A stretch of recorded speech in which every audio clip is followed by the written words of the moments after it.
actually, si Marian, yung character niya parang ganun sa totoong buhay, give-aholic din siya. Sila ni actually ni Dom, give-aholic, nabanggit nga kanina. Dati, payat kami lahat sa first day kami. Pero, kidding aside, and another kidding coming out, si Marian at si Dong, totoo yung pinapakita nila sa amin. Kasi,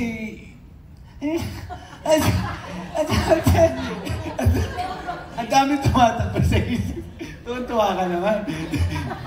Kung ano yung nakikita nyo sa amin ngayon, ganito rin kami sa set.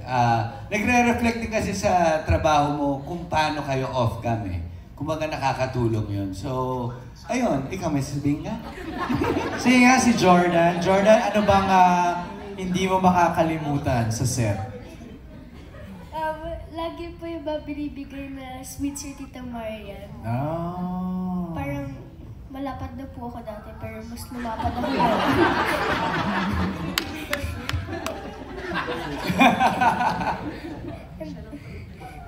Dami ko nauuwi nun per shoot po, tsaka lagi ko po na-enjoy yung before shooting po and after shooting po yung mga tawag po. Wow.